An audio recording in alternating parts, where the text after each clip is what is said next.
Welcome to 99 zu 1, an English interview today. That's why I'm speaking English. And this is a pre-recording. A couple of patrons are joining us in the chat. But yeah, this broadcast is probably going to happen a week after the recording. So you guys will already have heard something about Platypus Affiliated Society. We had the interview with Stefan Hein, which was broadcasted last Sunday. And today we are talking with Chris Cutrone, actually one of the founder of the Platypus Affiliated Society. And I'll bring in Chris Cutrone right away. Welcome to 99 zu 1, Chris. Thanks. Was I correct in saying that you are the founder, the founder of? Yes, in a curious kind of way. So I was the teacher of the students who started the organization. And so my students from the School of the Art Institute of Chicago, as well as from the University of Chicago, a mixture of grad students and undergraduates, asked me to do a reading group. And so we started a reading group, and then that became Platypus. And obviously they relied on a lot of guidance from me in that process, but it kind of wouldn't have happened without them. And so they really founded it, but I was the sort of, leader. When we founded the organization, they elected me president so that I could handle organizational responsibilities and that kind of thing. And like I said, I started out as their teacher, and I kind of remained in that role. But now it's, I'm no longer president, and I'm not even on the leadership body anymore. Okay, Chris, then let me maybe give you a short introduction and you correct what I'm getting wrong here. So I tried to click this together through the interweb. So Chris Cutrone teaches art history, theory and criticism, and visual and critical studies at the School of the Art Institute of Chicago and social sciences at the University of Chicago, where he completed his PhD, which he wrote on Adorno's Marxism. As we already said, he's the original organizer and founder of the Platypus Affiliated Society. He is also a regular guest at Doug Lane's Diet Soap Media, whom we also had in an interview here already. He's the author of various articles, contrarian political commentaries, such as like one that got quite famous was this "Why Not Trump" article at the beginning of the Trump presidency, or before it actually. And recently, this article, "The Dictatorship of the Proletariat and the Death of the Left," which we are going to talk about today. Chris, is there anything that you would like to say regarding your introduction, or did I miss something or get something wrong? So I was teaching at the University of Chicago for a long time, but not most recently, because they changed the environment for teaching there. I was hired by my old professor Moish Postone, who has some profile on the German left, and but after Moish retired, and then after he also passed away, then there began a kind of a purge of his students from the faculty, and I was a victim of that. Oh. Okay. But so now I also... That's interesting. Yeah, it's because it coincided with some things. They wanted to also kind of decolonize the curriculum. They sort of, submitted our core curriculum, the kind of classic social theory at the University of Chicago, which I taught, became, subject to a kind of a PC identity politics kind of purge.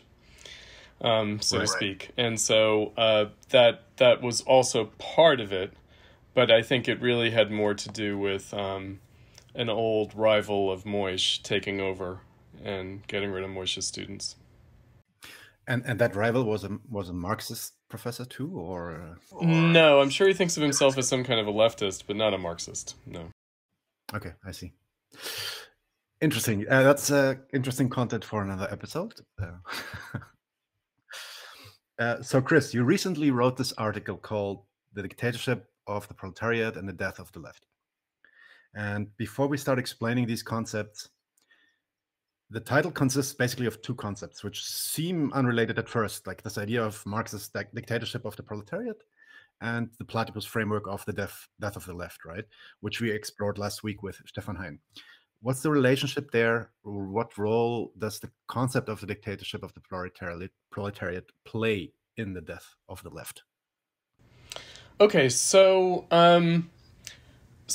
one goal of that essay, and it's the beginning of like a small book that I'm writing, is to kind of conceptually clarify the meaning of the dictatorship of the proletariat.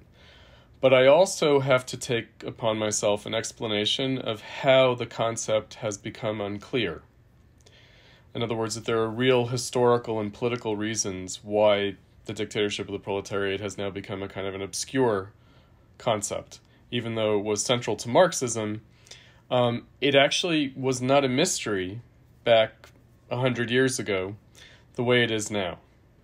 And so in that respect, I had to say, that the death of the left is responsible for the obscuring of the concept of the dictatorship of the proletariat, but also the abandonment of that original Marxist political vision of the dictatorship of the proletariat contributed to the death of the left. So they're interrelated phenomena at this point in time, right? So in the early 21st century, when we're thinking about the fate of Marxism, I've kind of recentered how we define Marxism, that what makes Marxism different from any other political ideology and any other theory, any other perspective, is its what Marx called recognition of the necessity of the dictatorship of the proletariat, the historical, social, political necessity of that as a prospect, right? And so that is what distinguishes Marxism from other forms of socialism. It's what's controversial about Marxism. And it's also what is misrepresented by Marxism, both by its adherents and by its detractors, right? So it is a kind of a funny taboo or fetish concept. And, yeah, definitely. And so all of that is a kind of a symptom of the historical fate of, and the left is a little bit of a euphemism. What I mean by that is Sure. proletarian socialism, the socialist vision in the era of capitalism. So, that to me is what defines the left. Although obviously in colloquial terms it has a broader definition, and there's also a kind of a history to that. In other words, when did the meaning of the left no longer mean socialism? How did that happen? Right. Okay, good. Can you then maybe tell us a little bit about the etymology of the term? I hope it's pronounced like this, etymology. How, when, under which circumstances was it invented? How to understand the word dictatorship, because I think that's also one of the most contentious aspects of this discussion, right? Okay, so both words in the phrase, dictatorship of the proletariat, have their origins in the ancient Roman Republic. Right, so the proletariat refers to the class of Roman citizens in terms of representation in the Senate, to give representation to Romans who did not have property. Right, so they were the propertyless Romans, but they were still Roman citizens. They were tribally Roman, right, because that's the way ancient civilizations are. They're very tribal. And so that's the proletari. And that term was not original to Marx in terms of referring to the modern industrial working class, or the working class under conditions of the Industrial Revolution. You don't have to be like an industrial factory worker to be part of the proletariat. But it does refer to the idea that the workers had become expropriated of their property in capitalism. In the industrial phase of capitalism specifically, with the Industrial Revolution, that workers were no longer selling their labor as a commodity, or the products of their labor as a commodity. They didn't, in a sense, possess their own social property as workers anymore. Although apparently we still do. We enter into labor contracts. But in reality, we don't, according to Marx. And so we are proletarianized under capitalism. That's the idea.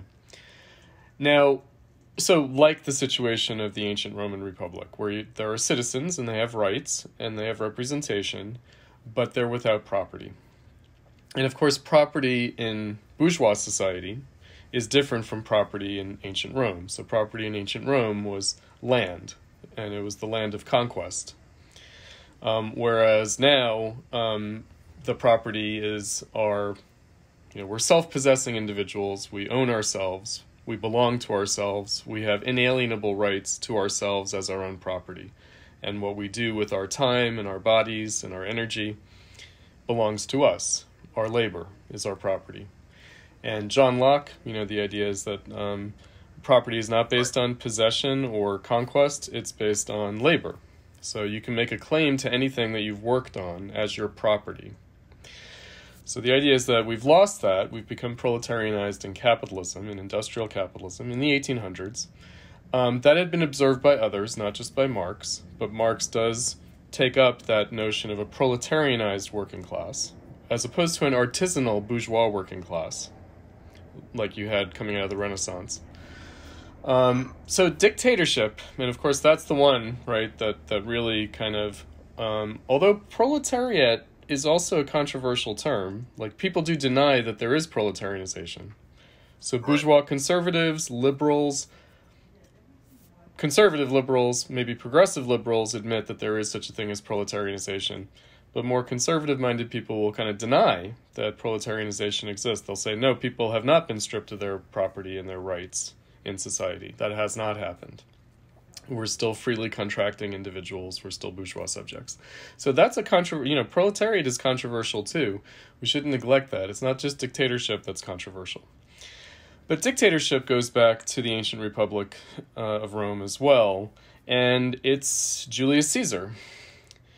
It's the role that the Senate could elect a dictator and basically imbue that dictator with all the rights of the Senate to overrule the Senate and to suspend law and rights of people in an emergency situation in order to do... wartime or so, right? In wartime especially, because obviously the ancient world is all about war, and ancient Rome is, of course, all about war. So that is the main emergency, but there, other potential circumstances, including, kind of political breakdown, political chaos, which is also understood as war, by the way, right? Because the citizens, they're really kind of an aristocracy. They're the warrior caste. That's how they got their property, right? And then they fight each other, so whenever there are elections in ancient Rome, there's also street fighting. The families hire people to go kill each other, and, that's democracy. That is democracy, and we still do that now, right? We just have a more refined way of doing it. And a more dishonest way of doing it, but, that's democracy. It's gang warfare. So dictatorship is meant to respond to an emergency, to do what's necessary, and sometimes what's necessary is not according to the Constitution or the law. Sometimes it involves violating people's rights. Okay, so Marx thought that capitalism is such that it will produce crises that will necessitate dictatorship.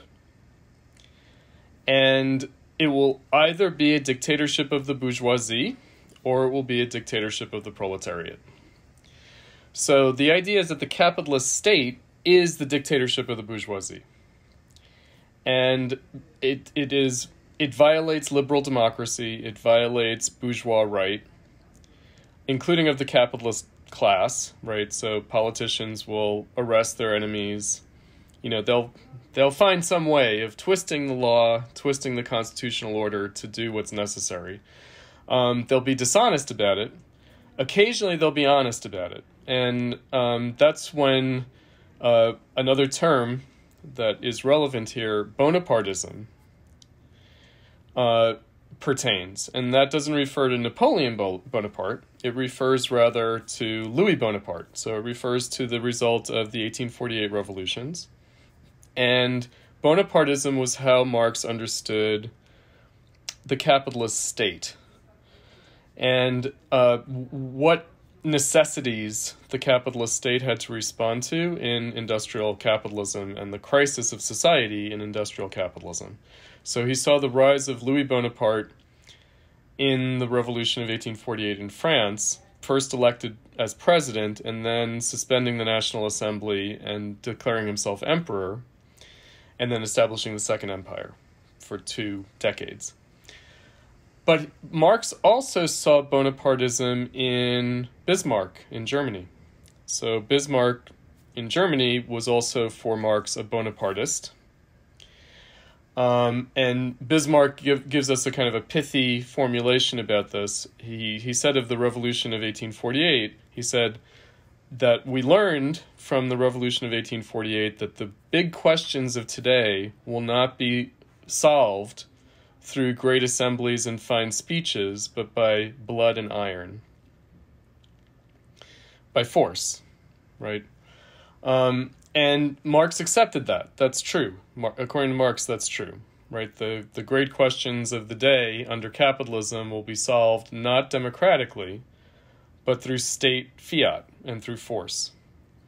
And that's Bonapartism. It's the capitalist state.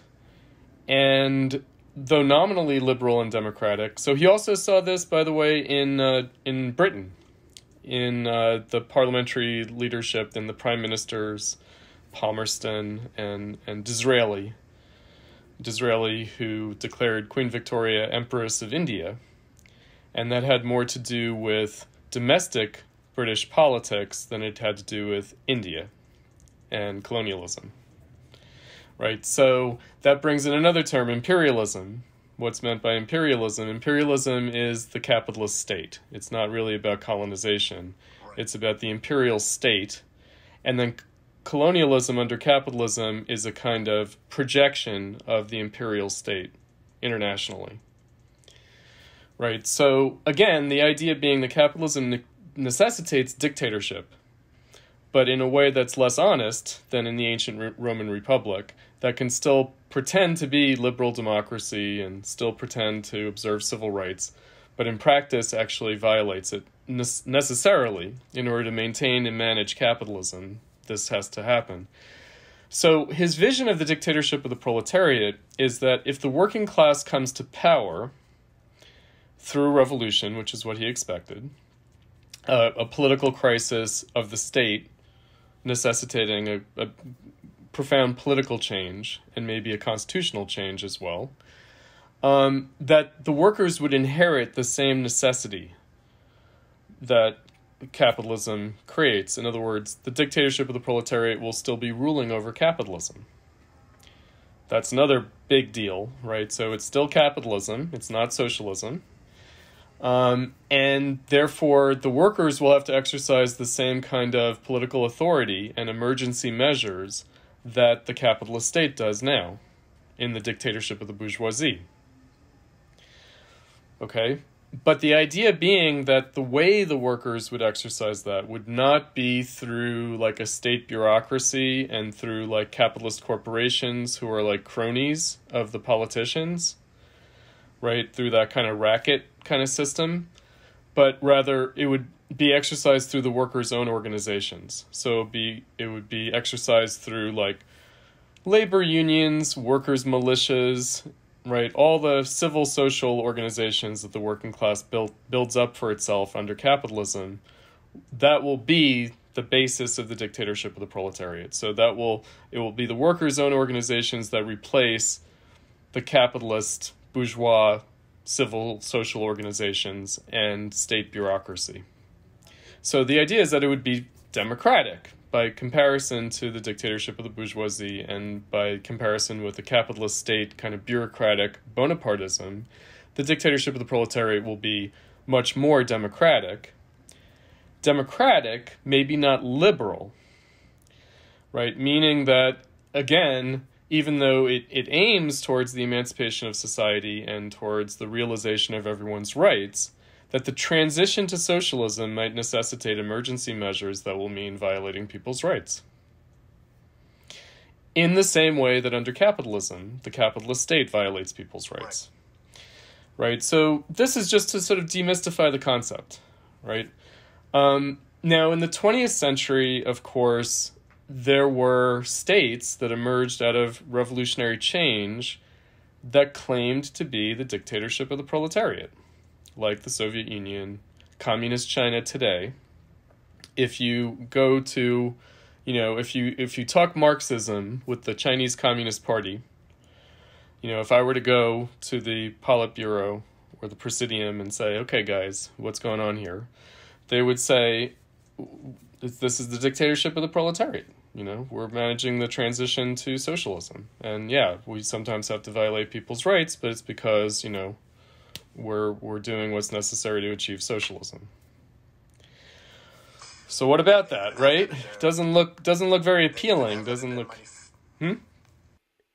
Yeah, in China, it's even like part of their official agenda to say that to openly admit that they don't say that they are already in socialism. Actually, that they even don't envision the transition to socialism to happen before 2050, I think, or 2049 was the year, I think, something like that. Yeah. So, which is itself demagogic, meaning when we come around to 2050, if they're still in power in China, they'll say, well, we're not there yet. Right. I mean, that seems to be like this kind of implicit issue in this formulation, right? But okay, we get to that in a second, I think.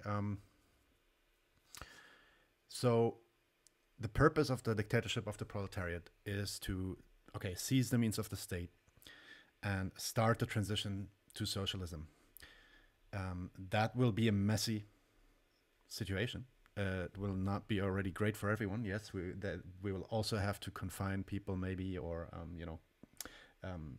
cut on their civil liberties.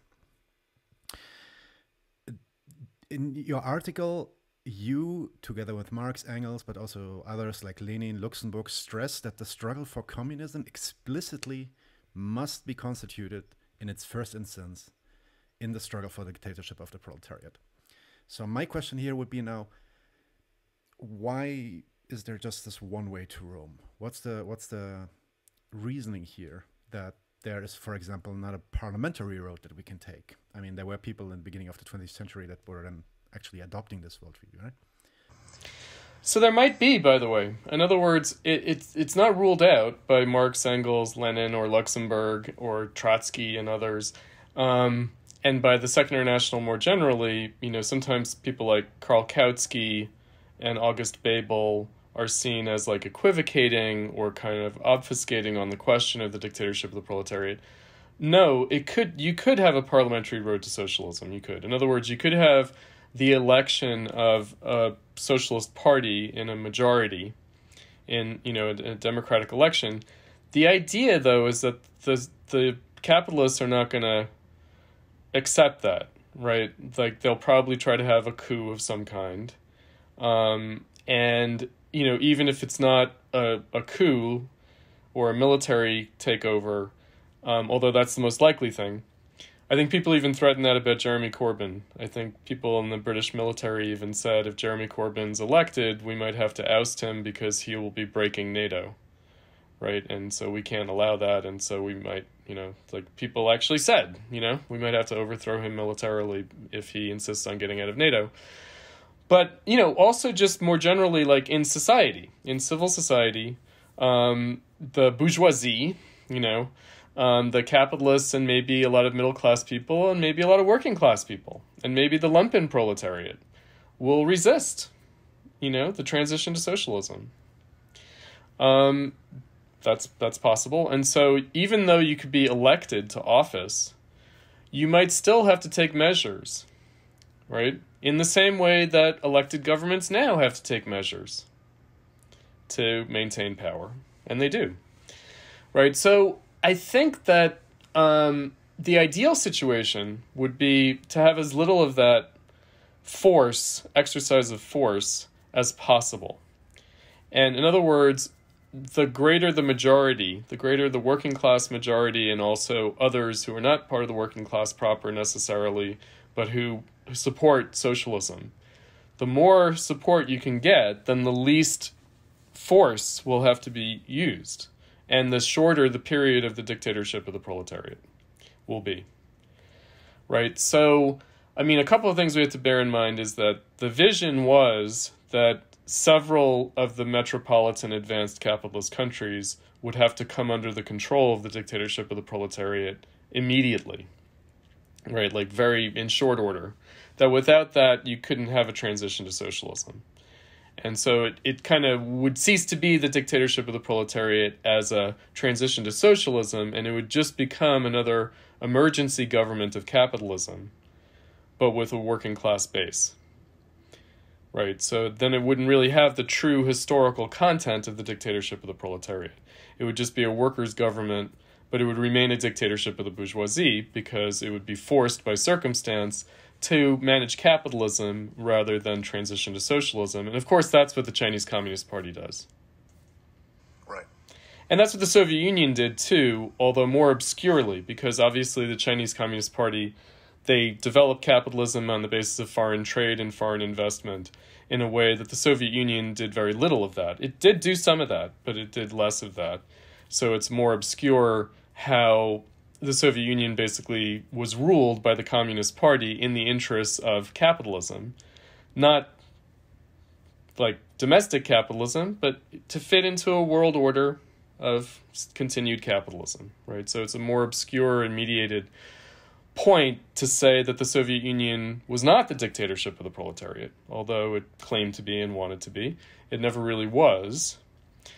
So the reason that there were things like the Second International, the Socialist International, is that these people thought of themselves, these parties, they were like one world party of socialism, and they thought of their congresses, their meetings every few years, and their constant interaction and cooperation with each other. They thought that they were a government in waiting. They thought that they were an international government in waiting, and that they would take power in several countries in Europe and the United States, like within a short period of time, maybe just take a few years to like get, for everybody to come to power together.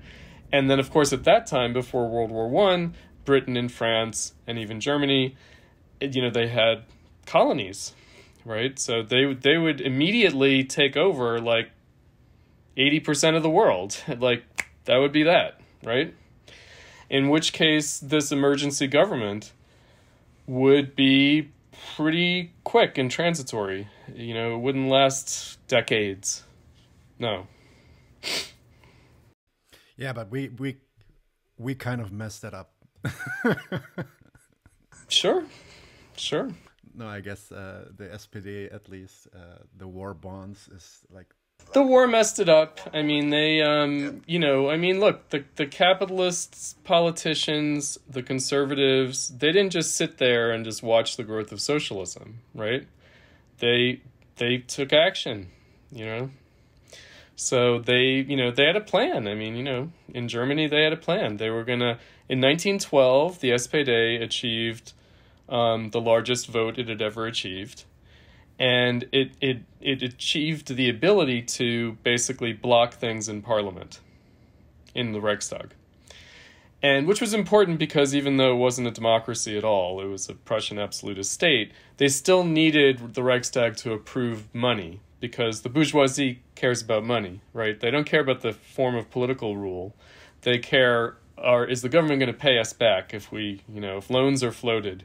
If we finance the government, is it a good proposition or not? So they demanded at least that, some purse string control.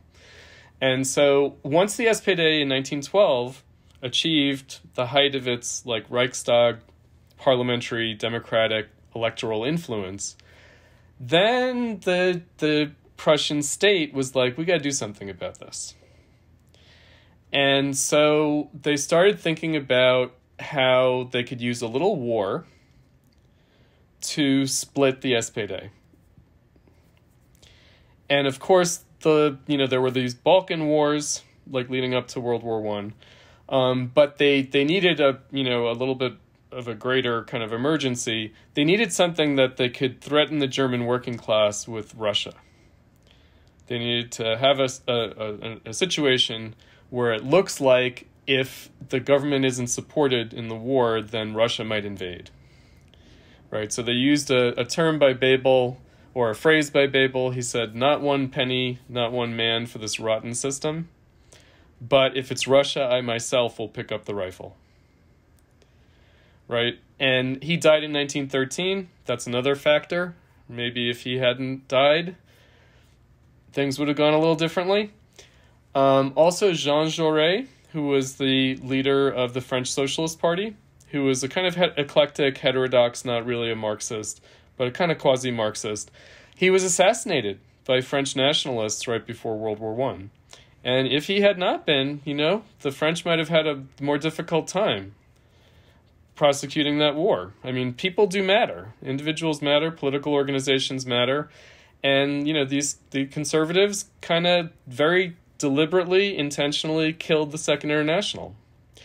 And with the Germans in particular, they were trying to, kill the SPD through a war that was meant to be quick. But instead it became World War I, a total disaster. So, and they were successful. Marxists consider World War I to have been a preemptive counter-revolution against the socialist movement. That's what it was. Yeah, if the SPD didn't exist, World War I would not have happened the way it did. Right, so that's the other thing. World War II too, Mary. Oh, absolutely, right. So, in other words, that opened up a whole era, right, exactly, of which, again, Marxists more or less desperately tried to treat the whole period between World War I and World War II as a protracted revolutionary situation, a situation of world revolution. And it kind of looks like that, especially because of what happens after World War II with Eastern Europe and China and Korea and Vietnam. It does look like, and also in other places like Iran has a little moment at the end of World War II. It really looks like, okay, this is the continuation of the world revolution that started at the end of World War I. So it becomes a rather obscure point how and why that was not the case. Right, and that's the vexed issue of Stalinism, and and the degeneration of the Third International and communism, which is a long process, and but basically that when people hear dictatorship, they hear Stalinism, and then people recall the anarchist critiques of Marxism back in the day, that Bakunin said about Marx and Engels. Well, they call for the dictatorship of the proletariat, but they're really the dictators of the proletariat, Marx and Engels. And so it becomes hard to refute. Like, doesn't it seem like history bore that out? And so, again, it's like, well, okay, maybe the anarchists are right, and maybe the liberals are right, Socialism is inevitably a, totalitarian nightmare, and this and that. Maybe, right? That's possible, right? It has not been proven that the dictatorship of the proletariat is going to lead us to socialism. Right? But we do have to understand why Marxists might have thought so. Right? How they understood that. I mean, it's what we do have, though. We have proof that the idea or the concept of the dictatorship of the proletariat led to what we would today call, like in a liberal sense, would call real dictatorships, in the sense of, gulags, death squads, like Stalinist repression, all this stuff. So we do have actually proof for that. Is it then not at least clear that there is apparently an inherent danger in this concept, that it can go that way, or is that related to other parameters? I think that it is a danger. Right? So, I mean, basically the way I think about it is, capitalism is a dangerous situation, clearly. Right? So we have revolutions, we have civil wars, we have international wars, we have a great deal of bloody conflict and violence since the 1840s. Right? So, after the Napoleonic Wars, there is a kind of a new phase of history with the Industrial Revolution, and yet there is this desire, there is a goal for a global cosmopolitan order of peace, of bourgeois democracy and equality between nations, all of this good stuff, right? And so just taking Marxism out of the picture, taking socialism out of the picture, like just take all that out of the picture. The question is, why has that not happened? Why have we not had an international bourgeois liberal democracy of peace, right, of commercial relations between peoples? Why not? What's prevented that from happening? The only explanation that the capitalist ideologues have for that is like human nature. People are too nationalistic. They're selfish human beings or something. Yeah. Selfish, particularistic. That actually, turns out that like group affinity is stronger than bourgeois social relations of trade and commerce and labor cooperation between nations. Right, so it becomes this kind of battle for the soul of humanity, like which tendency is going to win? Is it going to be like the peaceful cooperative soul, or is it going to be the tribal warring soul? They don't really have an explanation. They don't. And so, again, Marxism does have an explanation. And that explanation is that capitalism disintegrates bourgeois society, and it creates conditions of competition that are negative and destructive, that are not about like just improving things and finding new ways of doing things. Like there's a beneficial side to competition, of course there is. It drives people to excellence. But there's a kind of a zero-sum game, a destructive kind of competition that capitalism itself generates. At least as a countervailing tendency. There is a tendency towards international cooperation and the brotherhood of peoples, definitely. And the overcoming of national particularity. That's still an ongoing process. That's still happening, right? The world is still being brought together by bourgeois social relations and by cooperative labor. But there's a countervailing tendency. And that countervailing tendency is how the workers are pitted against each other in competition, right? And not just internationally, but within countries. High-wage workers versus low-wage workers, men versus women, old versus young, right?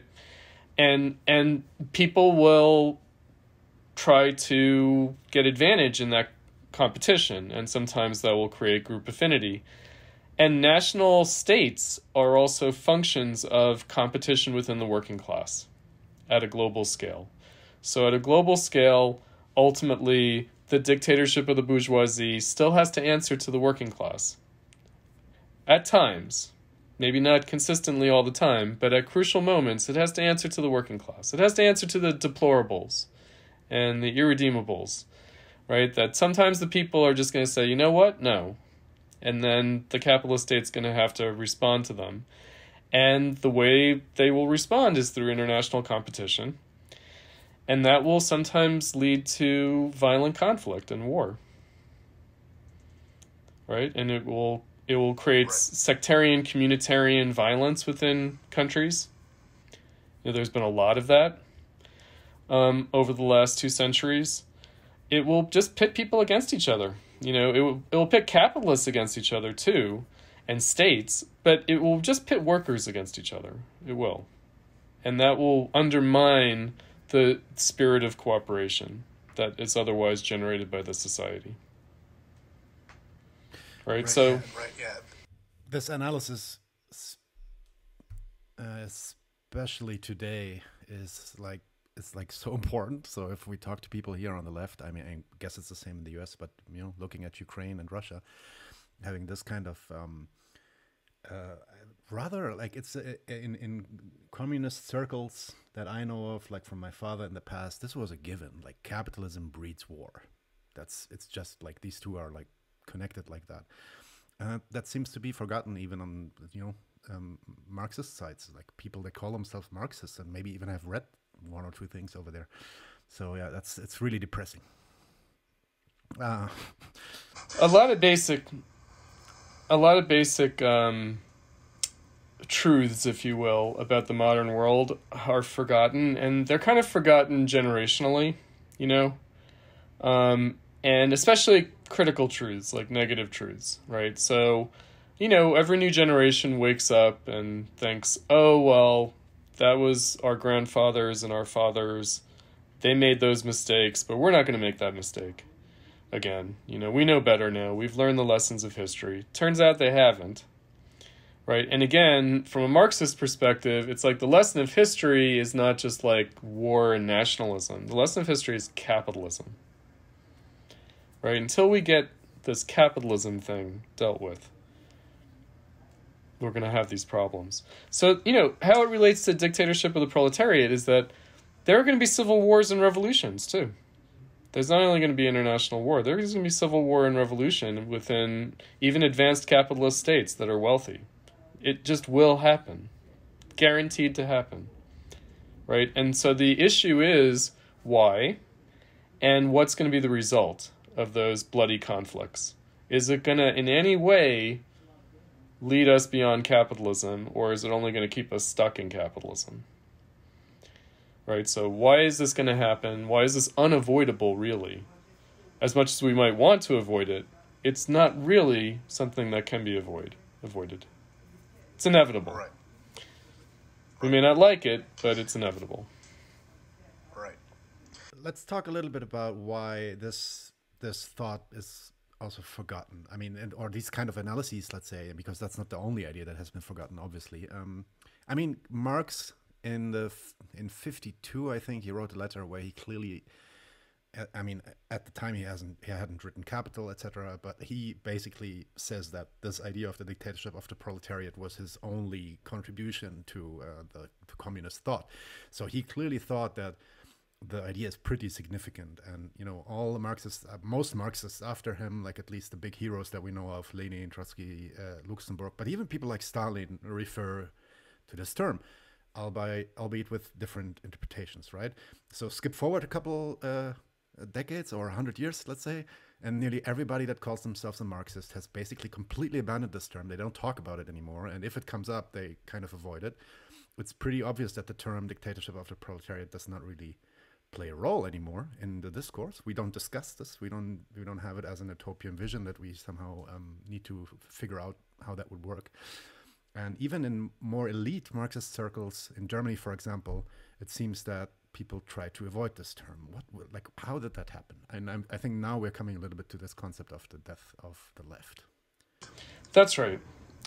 So, I mean, I guess I would say the split in Marxism that came with World War I between social democracy and communism, or between like socialism and communism, that's usually the way it's put,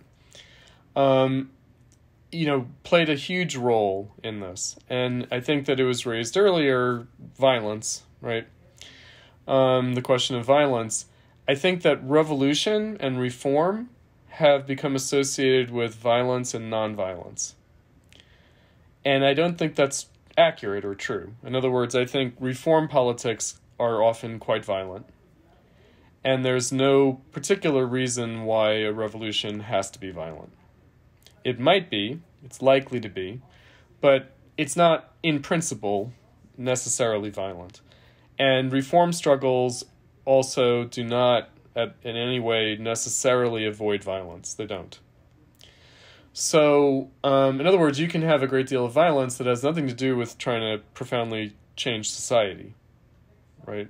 So, again, like Marxism became associated with a kind of extreme position, right? The sort of insistence on communism and by any means necessary, and we're going to force it through, right? And we're going to adopt violent methods because it's necessary or something. And that's a massive distortion of how Marxism understood these things, right? It's not like a choice. Like, are you willing to use violence? Are you willing to use undemocratic means? It's not a choice. It's not like I'm opting for that alternative, right? I'm not going to try to work through elections and reform processes and consent of the governed. I'm going to impose my political will on people to get us to socialism. That's not the point, right? So, you know, again, I think that's the beginning of this problem, is that half of the Marxist left, the socialists, started to say, well, no, we don't support Bolshevism and communism, we don't support violent action, we don't support these undemocratic means and the use of force to achieve socialism. All right, so that's the beginning of the problem. And then it only got worse from there on. And I think that in the meantime, so that's like maybe negatively how the dictatorship of the proletariat got abandoned by a huge chunk of the working class movement for socialism through the social democratic and socialist left that opposed the Russian Revolution and opposed the Spartacus Bund and the communists in the German Revolution. The other part of it is the changing of the meaning of socialism, meaning it became associated with a kind of social democratic welfare state, especially in the Great Depression era. Right, so that was also a profound change because the socialists in the pre-World War I era were opposed to the welfare state. In other words, they didn't call for it, they didn't support it, they accepted it. In other words, if the capitalists want to give the working class things, fine, that's their business. But they didn't call for it, and they didn't necessarily support it either. In other words, welfare state provisions that were floated, they would vote against. That's another fact that is so forgotten. Yeah. Right? And so it's like, then socialism, so the welfare state came to be seen as like a step towards socialism, whereas originally Marxism and other socialists, like anarchists, of course, saw the welfare state as opposed to socialism, as the opposite of socialism, as a way of maintaining capitalism and disempowering and demobilizing and disorganizing the working class, which is, of course, what it is. That's what the welfare state, that's what... Stabilizing capitalism. Stabilizing, but also as an anti-socialist measure. Bismarck came up with the welfare state as a way of fighting socialism, fighting against socialism. Right. Right? So, and other people who were influenced by Bismarck, like the Webbs, the Fabians in the British Labour Party, right? They were self-consciously Bismarckian, right? They didn't want the dictatorship of the proletariat. They wanted the state to basically provide welfare provisions for the working class.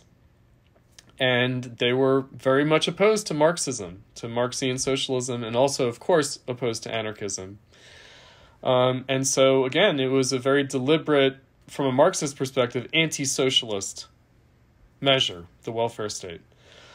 However, what happened in the Great Depression era is that people forgot that. And they not only forgot it, but they made sort of political calculations to obfuscate the issue. So originally, I like to say FDR, Franklin Delano Roosevelt, the New Deal, was denounced by the socialists, the Socialist Party, and by the Communist Party. It was denounced as fascist.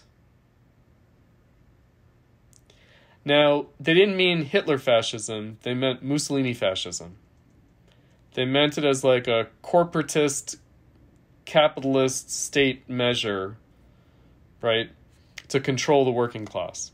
So the socialists and the communists both rejected the New Deal as fascist. Then the communists first, not the socialists, ironically, the communists decided that they were going to support the New Deal in order to align themselves with the progressive bourgeoisie against the threat of fascism. So they decided that they were going to support the progressive bourgeoisie and support the politics of the New Deal, support FDR and the Democratic Party in order to fight against the right. And we've been stuck there ever since. And we are reliving that again. I mean, you've been talking about Sankara, right? So there's a question here. So you're talking about Bhaskar Sankara. He's, I think, the chief editor of Jacobin and now of The Nation. Interestingly, yeah, the president of The Nation, right? And I will now quote from your text. But even to the extent that Sankara and his Jacobin comrades still claim to be not social democrats, but rather small d democratic socialists, and aspire for something greater than welfare state capitalism, they still base their vision on an earlier 20th century liquidation of Marxism and its goal of the dictatorship of the proletariat. So I have two questions here. The first, if we were to sit down with Bhaskar now and you know, maybe not on YouTube, maybe not online. Maybe we have a beer with him. We're in private, so he can speak openly, and we would ask him a question that you like to ask sometimes, right? Are you for or against the dictatorship of the proletariat? Do we not think that he would answer yes? He would say yes, but he would qualify his answer by redefining what that means. So we've conducted a debate on this, but in a kind of indirect way that he didn't acknowledge that it was a debate.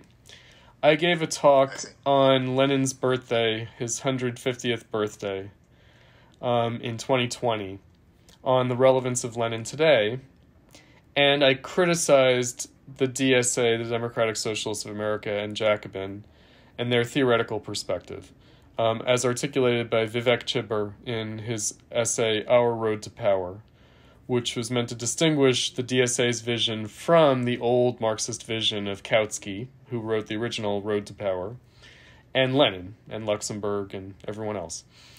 And basically the perspective that they've adopted is that of Ralph Miliband, who was a socialist and was influenced by Marxism, and was a critic of the Labour Party in the UK in the post-World War II era. And, you know, is a serious political thinker, political philosopher, but explicitly, like, attacked the original Marxist vision, and he said that it was unrealistic. So the idea is that after the implementation of the 20th century welfare state, and with the expansion of democracy in a more substantial way, and with the rise of working class parties, like the Labour Party in the UK, but also like the SPD, that the original Marxist vision of revolution was no longer necessary, nor was it really possible, because the capitalist state had expanded its base of support, and it also wasn't desirable, right? It's not desirable to have a revolutionary smashing of the state and the implementation of the dictatorship of the proletariat. That none of those things are likely to happen anymore, and we shouldn't want them to happen, and they're really not necessary to achieve socialism.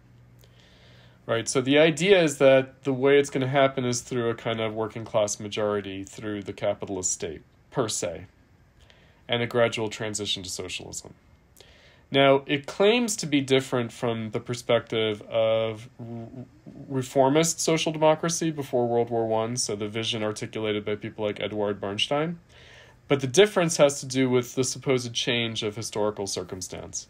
How capitalism and the role of the state in capitalism and the role of working class political participation in the capitalist state had changed from the pre-World War I era, where the working class was mostly excluded, to the post-World War II era, in which capitalist governments rely on working class votes for their legitimacy, and in which working class parties are no longer seen as beyond the pale, but are really integral to support the capitalist state. So, however, interestingly, Miliband did not discount the possibility and even likelihood of a revolution anyway. Right, but he thought it would be caused by the capitalists resisting change.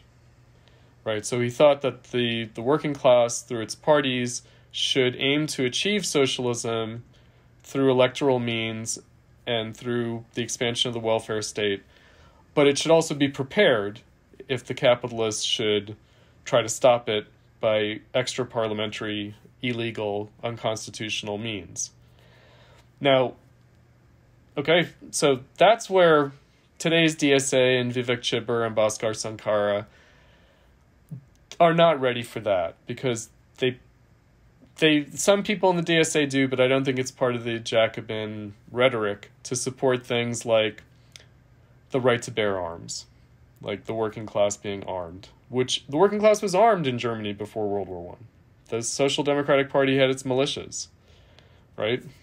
The Socialist Party in the United States was armed and had its militias, you know. That's part of the history that's now been forgotten. And so, you know, again, they're not prepared really for what's necessary in a way that And they're not arguing in favor of that either, right? Like, not at all, right? Because ultimately, their vision sort of brackets a profound crisis of the state, right? So again, if we got Bhaskar drunk, he might say, well, sure, but we're not there yet. Like, we're in the early stages of building, and, and so there's no point in talking about that now. But there may not be a point to talking about that now. But I do think that some principles have to be established, right? And so the avoidance of that, especially over a long historical period, the consciousness has diminished. And there are many results of that. And again, like the choice to deliberately downplay certain things does have a corrosive effect for the possibility of any kind of future socialist movement or politics, right? If people, my old comrades, the Trotskyists, the Spartacist League, right? They had a great phrase that's not original to them. The mask becomes the real face. Meaning, if the left wears a mask, pretends to be something other than what it is, that will become the real face. There are two problems there. I mean, the first thing is that, right? So, okay, are you Bruce Wayne or are you Batman, right? So, and the second is, it's if it were the case, and some people were also talking about Sanders in that way, the idea that he knows, of course, and he wants the dictatorship of the proletariat, he wants socialism, but of course in the US this is not possible right now, and so he goes for the maximal thing that he can achieve, which is the social democracy, and we built on this, right? We built from there. So I feel this is highly problematic in the sense that if you address the people, like your constituency, the workers that you're trying to address with this kind of lie, that seems not, morally justifiable, but it's also, I think, organizationally is not plausible, because they will turn on you once they find out what you actually want to do, right? And also because, it might be the case that you might get more support for a more Civil War kind of footing, right? In other words, if you go to the working class and you say, you know what, to achieve the society that we need, we're gonna burn it down. Yeah, or it's not even burn it down, right? Because, again, like, if we think about it in the ancient Roman terms, the street fighting among the ruling families, with their thugs or whatever, it didn't destroy society. It didn't. Now, in our society, of course, it can be radically disrupted by it's more delicate, it's more fragile than ancient Rome was. But, again, it's just kind of like, look, the truth of the matter is profound change will be necessary. And there are people who will resist and who are going to do everything they can starting today to prevent socialism. They're doing it now. They will do it. At the first sign of socialism, they're going to slam it totally. And they're going to throw everything at it. They're going to arrest people. They're going to lock them up without trial. They're obviously going to ban you from social media. They're going to do everything, right? And so, understand why and how that is. And, it doesn't mean that you want to set yourself up for that. The old socialists were very good at doing what's necessary, but not getting caught, not breaking the law, or at least not get caught doing it. And, they had their underground, organizing. They had very sophisticated ways of building the movement without provoking the state to repress them. And that's really politics. And that's the left. The left is dead because the left does none of that. It does absolutely none of that at all. And it doesn't even pretend that it wants to or could do that. I guess there are some people who have more of there are anarchists, of course, and then there are other people, maybe some tankies, some Marxist-Leninists who might have some, guerrilla warfare kind of notion or people's war kind of idea. Not really, though. That's more of a pose. They're not prepared to actually do it. Yeah, that's like a LARP. Yeah, total. Right? And, and so I do feel I've been dealing with young people now through Platypus for the last 15 years. And, you know, you just have to sit down with people and just say, look, you know, this ain't pretty, but this is reality. And, you know, this is what you have to get your head wrapped around. You have to kind of see things for what they really are, understand, and prepare yourself. And also prepare yourself for it's going to take decades to build up to the point where we can overcome capitalism. And in the meantime, we can't be terrorized by the latest right-wing election or the latest law that's being passed that has horrible effects. And, oh, what about abortion? What about immigrants? What about this? What about... We can't do anything about that. We cannot do anything about that. And don't be manipulated by the capitalist politicians. Don't be terrorized. You know, we're going to have to survive capitalism and all of its brutality. We're going to have to learn how to deal with things and not like think that the world is going to end if this candidate is elected instead of that candidate is elected. No, the world's not going to end. It's not. Like, you know, if I could snap my fingers and we'd be 100 years from now, the world is not going to be over. Climate change, nuclear war, we might have flooding, we might have nuclear war, you know, of a limited scale.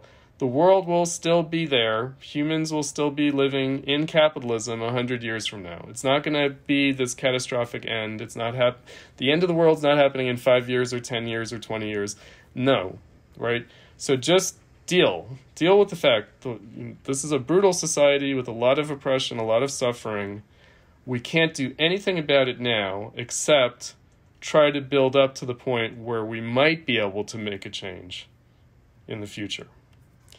And you may not see it in your lifetime, but do what's necessary now so that maybe 100 years from now, people aren't still dealing with the same problems we're dealing with now.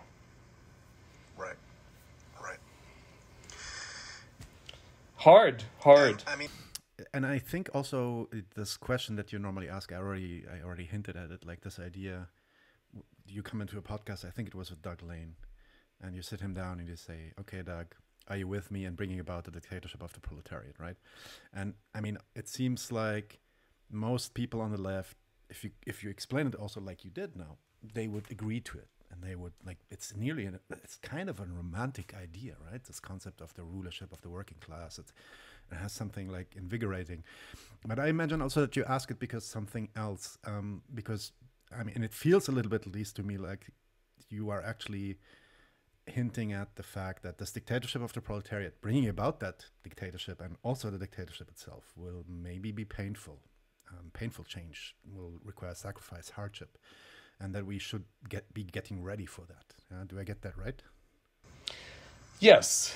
The idea being that it actually won't necessarily be a hardship beyond what we already have to suffer in capitalism, right?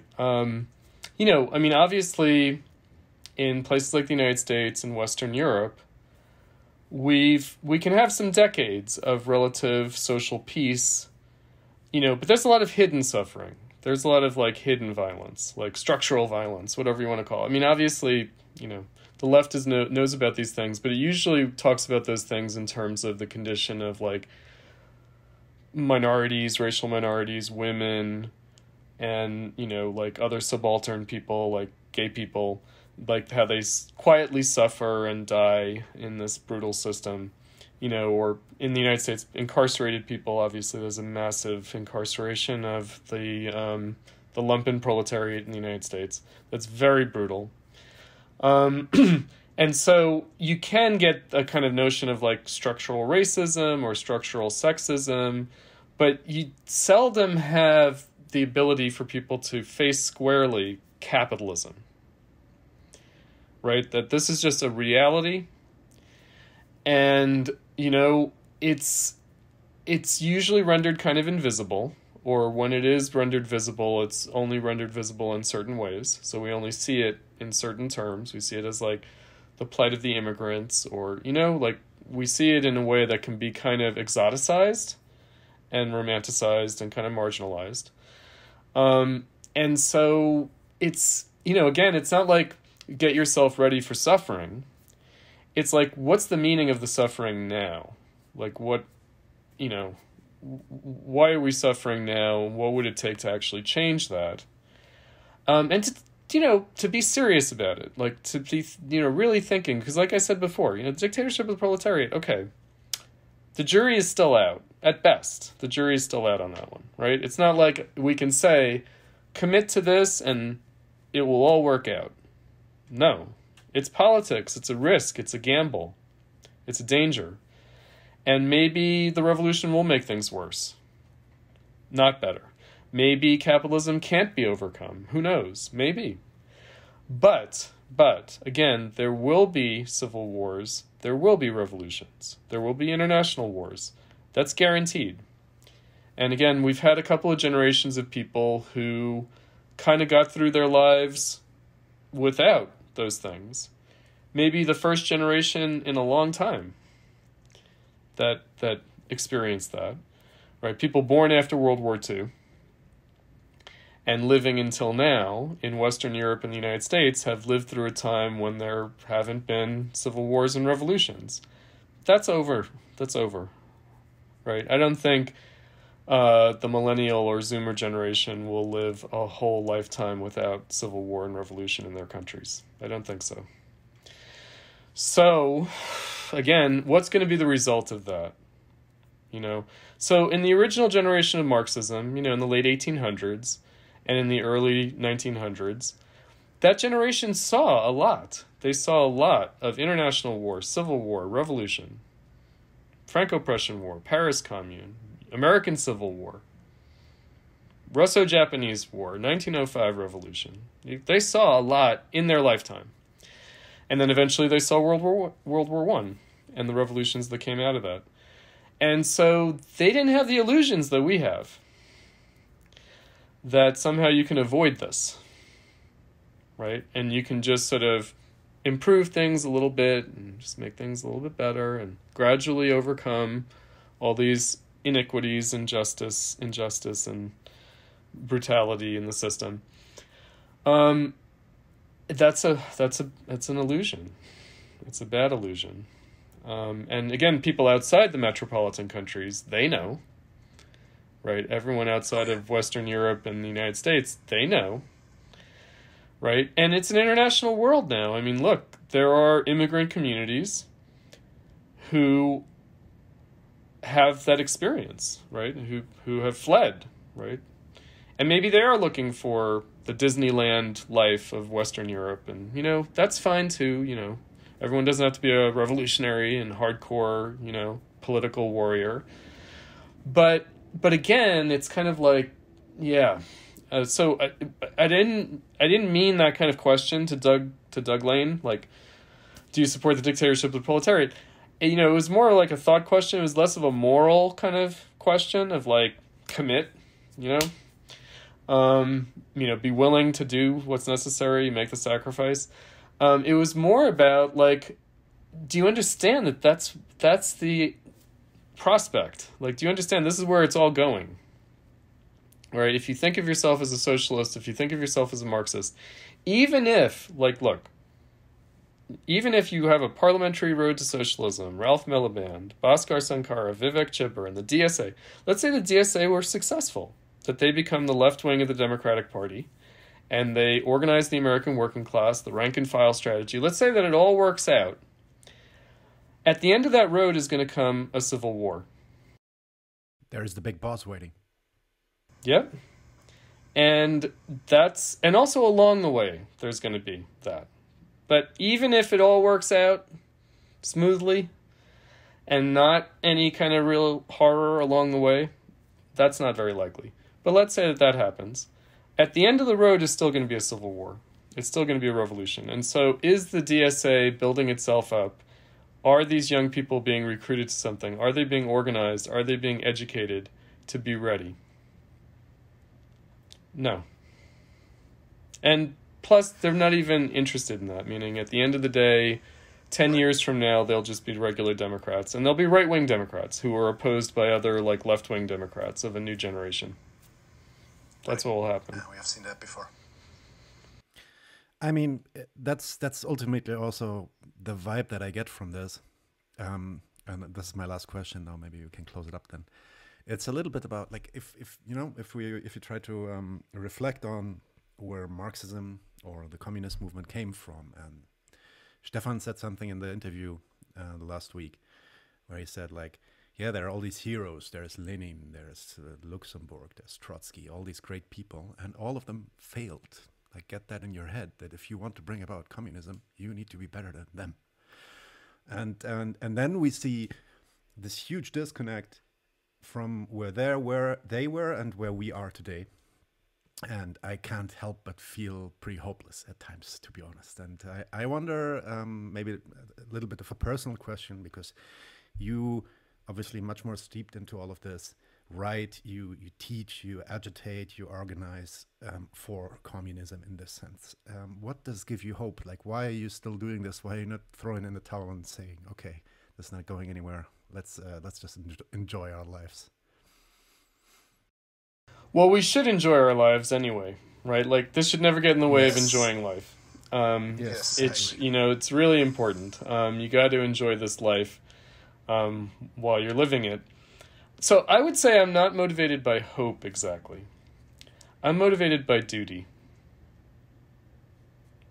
Right? And it's a complex duty that I feel called to perform, meaning that I was a leftist in my youth, as an adolescent, as a high school student, as a college student, an undergraduate student. I was a leftist, and I was very enthusiastic and very idealistic, and I wanted revolution now, and let's do this, and I wanted to work with people who are serious about that, and, but then I had to see that, okay, it's not really happening.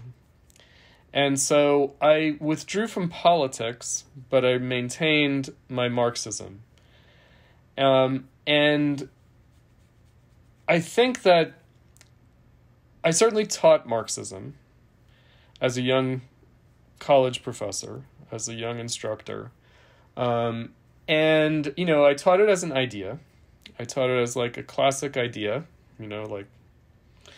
and then, the millennial generation, those were my students, they reached for Marxism. They became interested in Marxism. And they asked me to teach them what it's really about, right? So, in other words, that I could sort of present certain ideas in the classroom, be kind of equivocal about it, and be like, oh, isn't this an interesting idea? Right? But then they came to me outside of class, and they were like, okay, what does this really mean? Like, seriously, like, tell us, what does this mean? And if they hadn't done that, maybe I would not have done this, what I've done, right? If someone hadn't said, we want to know, and, and it just, okay, you want to know? I actually know, I can tell you, right? And it may not be for you, you may not like it, but if you want to know, I'll teach you, I will. And then, and they also said, well, there are all these Marxists out there, right? What the hell? What are they about? And I had to say, well, they're kind of artifacts of the death of the left, right? They're the kind of flotsam and jetsam. They're the kind of refuse of history. They're the kind of wreckage, the debris of the failure of historical Marxism, and that they've all found ways of rationalizing that failure, right? And kind of changing what Marxism meant in order to rationalize that failure. And so be careful, because actually that's not really Marxism. It's more like a kind of strange echo of Marxism, but distorted. Right? So I had a sense of duty, which is a duty to, like, the truth, which is, right or wrong, we can say what Marxism is and what it isn't, actually. And we can show how it's been warped, distorted, falsified, turned to other purposes, used for to rationalize other forms of politics, to not pursue the dictatorship of the proletariat and the political party that would be necessary, or parties that would be necessary, because maybe there'll be competing parties, competing socialist parties in the revolution. Fine, that's great. The more the merrier. That's desirable. And so, understand that this is the proposition. And if Marx still, and Marxism, this history exercises a kind of an appeal, a fascination, a curiosity, right? Probably that has a real basis in society and in reality. Meaning, if Marxism, like if these ideas still resonate, it's probably because they're still relevant. They still apply. They still express something real about our society and our moment in history. That there's a truth there. And therefore, probably in the future, people will dust off these books again, or find it on the Internet Archive or something, right? They will reach for they'll be like, yeah, what was that Marxism about again? What was, And therefore, there's a duty to be true to that, right? And also to think about, how does it apply to our time? How, if it resonates, how does it resonate? What are we grasping? And yeah, it seems like kind of a reach. We're reaching back to the 1800s, and we're using these obscure terms. Dictatorship of the Proletariat, what the hell is that? Right? But there's something. There is something. It will be remembered, and it deserves to be remembered in its truth. And that's a complex proposition, but still, there's like a duty, there's a task. There's an obligation. For those of us who know something about this, there's an obligation. Right? And so I'm not motivated by hope exactly, because I don't think there's a concrete basis for hope for me in the way there was for like Lenin or for Marx and Engels, or Luxemburg for that matter, that she was confident that, the struggle will continue. I'm not confident because the struggle is over. The struggle ceased and needs to be restarted, reconstituted in some profound way. For socialism, obviously people struggle. They do. They fight within the system. But specifically the struggle for socialism, that's been abandoned. But there's still a kind of a attraction to that. And so my sense is that, again, though concretely I can't say, oh, see, it's possible, I still know that the truth of these ideas comes through and deserves a sincere, honest advocate. Excellent. Chris, that was a great ending, last word, I would say. I want to thank you a lot for being here. That was really delightful, and I hope you will come back later. Maybe we'll talk about something more concrete, maybe something, current politics or something like that in a couple of months or so. Great. Mm-hmm. Then everybody else who was here and saw this, thanks for watching, and please follow Chris Cutrone you can find him, I think, on Facebook, but you can also find him on platypus1917.org. He writes there also regularly. I will link this, of course, in the description, so make sure you check out Platypus. Also, guys, folks in Germany, you can do that too. They have a couple of groups in Germany, as you might know if you haven't seen the video with Stefan Hein yet. Please go and look at that. Okay, and with that, we are out. Leute, wir brauchen eure Hilfe. Wenn euch dieses Video gefallen hat, klickt auf Like, abonniert den Kanal und vergesst nicht das Glöckchen zu drücken, damit ihr benachrichtigt werdet, wenn wir neuen Content droppen. Außerdem solltet ihr uns überall folgen, wo wir verfügbar sind. Das ist Facebook, Instagram, Twitter und Twitch. Und wenn wir irgendwelche Ankündigungen machen oder Posts, dann shared, was das Zeug hält. Gebt uns all eure Liebe. Wir haben mittlerweile ziemlich signifikante Kosten. Wenn ihr es euch irgendwie leisten könnt, unterstützt uns doch auf Patreon. Dann kommt ihr auch in den Genuss verschiedener Vorteile, wie zum Beispiel Zugang zu unserer Discord-Community oder Zugang zu den ultra geheimen Patreon-Episoden, die wir dort posten. Außerdem könnt ihr uns natürlich auch über PayPal mal Spenden zukommen lassen. Außerdem haben wir mittlerweile einen eigenen Online-Shop. Das heißt, wenn ihr euch immer noch fragt, was ihr euren Lieben zu Weihnachten, Ostern oder sonst wie schenken könnt, geht dorthin und kauft duftes Merch. Alle Links dazu hier in der Beschreibung oder auch auf unserer Webseite 99zu1.de. Vielen Dank fürs Dabeisein, danke für die Unterstützung und wir sehen uns in diesem Theater.